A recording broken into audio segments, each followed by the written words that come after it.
Hello everybody, it is the 6th of March, it's 3:40 a.m, rather strange time to be doing a broadcast.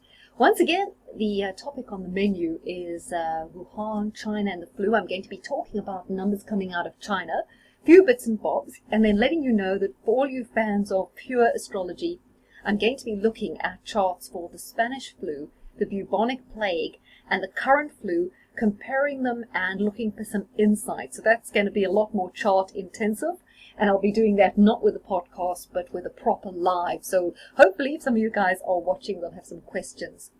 Okay, so first of all, they had their first case in South Africa. So for any of you who were watching that one, it is from a traveller, I think it's a South African family, went over to ski in Italy, came home to Hilton in the Natal Midlands, and that's where that case is. I noticed there's a lot of talk going on about masks. I almost feel like saying they protest too much, because in the Western media, particularly in the UK media, they can't go on enough about how masks do nothing, don't wear masks, blah, blah, blah. Well, first, there are different sorts of masks. Undoubtedly, some masks are utterly useless. But if masks are so useless, why do medical people wear them? I mean, why bother? Why is your dental hygienist wearing one? Or your dentist, if it's such rubbish. It seems really a case of, please don't buy them, members of the public, because we might run out of supplies for our medical personnel. In other words, they do actually work, but it's just a supply problem. And I note that in China they're encouraging people to buy masks and use masks. I know it's more of a cultural thing. They don't mind looking like twats wearing them, where we probably would be a little bit embarrassed, although I think that's going away. But I just think this messaging coming out of the States and Britain is very much, oh, mask, don't wear those, don't wear those, don't hoard them. We need them for the medical people. Right, I'd just like to say, remember I talked about the church group from Daegu in Seoul? There was a big outbreak. In fact, a lot of the original cases in South Korea were linked to this church group. Well, they have a branch in Wuhan, and they've done a kind of a retreat or a meetup in Wuhan with the Wuhan people in November. So it goes to show that virus was around in November, and that's when they contracted it. But it takes a long time. I think we just can't underestimate how long the incubation period for this particular thing is. I note the South Korean numbers are slowing down a little bit. That might be an indication that they're getting on top of it. We don't really know. Do you know that YouTube demonetize anyone who's talking about this or presenting about this important topic on their YouTube show? However, the Daily Mail and all the commercialized radio stations, TV stations are making a fortune out of hyping this thing up and creating panic. Papers are flying off the shelves. So it's okay for them to make money out of it, but the average person can't. Really ridiculous. 23 members of Iran's parliament have it, and another Iranian official actually passed away. So it just makes me wonder what is going on in Iran. So let's talk about China. Have you noticed that the recent cases announced, the non-Hubei cases, are imports from Italy and Iran? So China is rather gleeful to announce that a lot of their new cases have been imported cases from those countries. And it says to me that China are almost deflecting this now. So as you know, I recommended that channel LAOY86. And I was watching those guys again. I think they were streaming from the South African guy's channel, not the American guy. His channel is LAOY. But anyhow, they were saying that they don't believe that this, from what they know about China, because they've traveled and worked extensively around China, and they were saying they don't believe China has this under control at all. It's a massive face-saving exercise and a blame-shifting one as well. They were saying they believe there are now quotas where a doctor can only report a maximum number of cases per day, and the rest have to be kind of quietly swept under the carpet or called viral pneumonia or accounted for in some other way. So they really are trying to give the impression that it's massively under control. And too many in the West, including the New York Times, are touting this as a big success for China. It's irresponsible. Very few people are really interrogating those numbers. Then you've got old Tedros from the WHO, who's an out-and-out communist. So, I mean, he would agree with China, wouldn't he? Problem is, we've got too many communist sympathizers in the West who are very keen on the Chinese system and would like to publicize this as a great success for the Chinese communist regime. They won't be reporting the fact that one of those hospitals they built is already just falling apart and going to be demolished. I mean, they really just were shacks thrown up to house people or quarantine people. Imprisonment centers, really.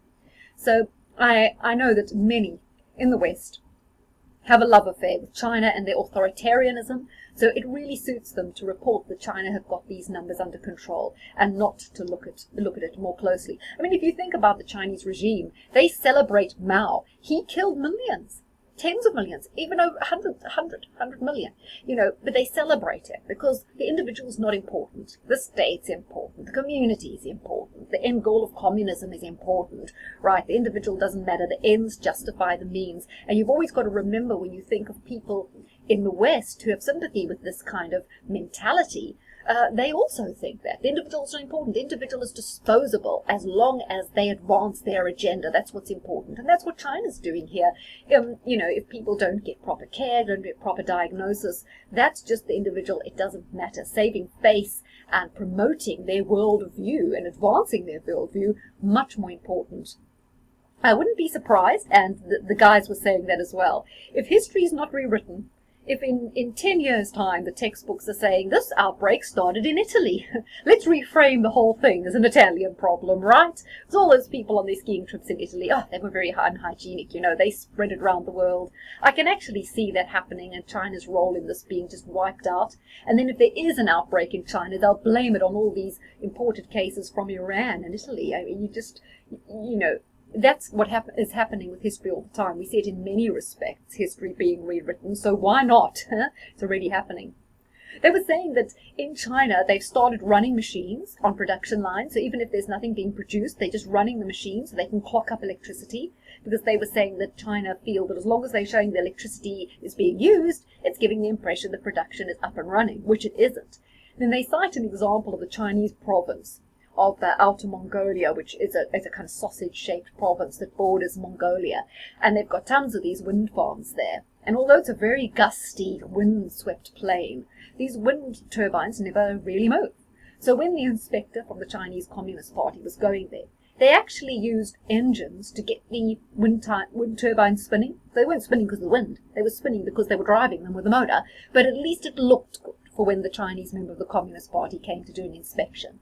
So they say the lengths they'll go to put on a front to save face, you just can't imagine them. They were actually a little bit suspicious of Japan's numbers.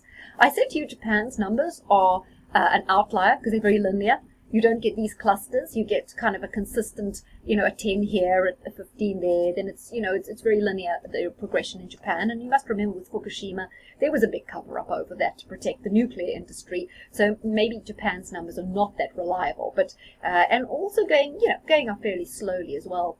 So China certainly want to sell this as a big success story that other countries can't match. They want to sell their system. Their own people, not an issue, as long as the system survives.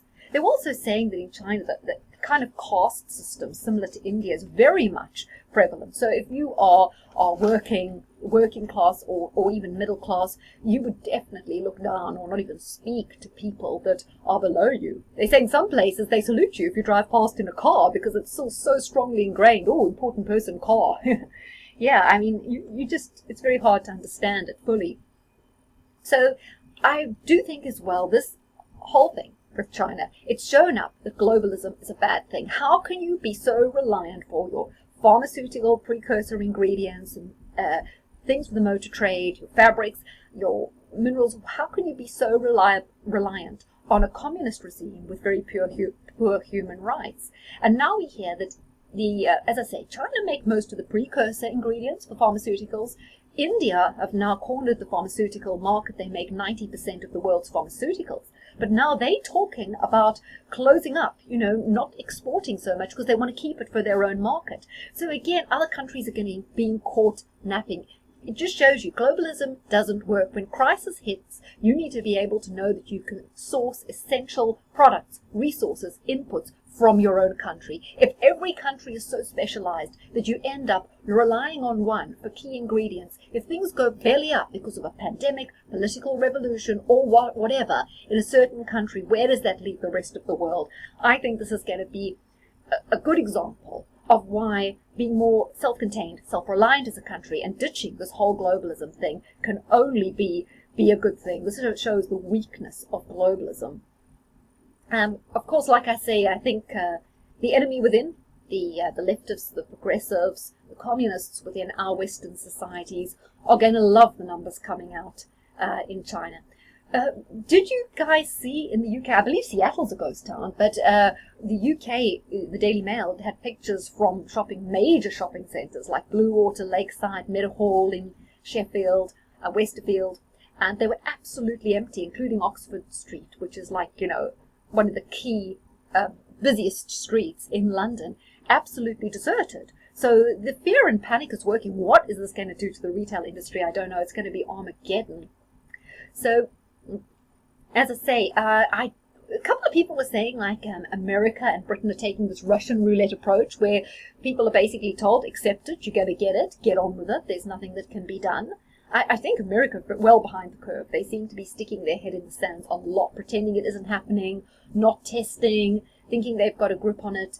This has got a long way to run, but the reason I'm looking at the charts for the bubonic plague, the Spanish flu, etc., is to get a grip on where this is actually going, if it's going to go away in the summer, and seeing what else we can glean. Just to mention, a lot of deaths coming out of Italy, unfortunately. Their death rate is now 3.8%. It's even higher than Iran's at 3%. Whereas South Korea has a death rate of 0.6%. So there's a huge variability in death rates. Obviously, if you're older, immunocompromised, etc., I mean, really, it's basic stuff, isn't it? You're going to be one of the most vulnerable. So I wouldn't be, I do think it's time they start talking about social distancing as being good advice, especially for older people. But let's see what happens in the coming days. I'm also going to be doing another broadcast slightly more on the 5G and the geopolitical angle of the whole Wu flu. I tend to be talking about it a lot because I feel it plays into a lot of themes that we discuss regularly.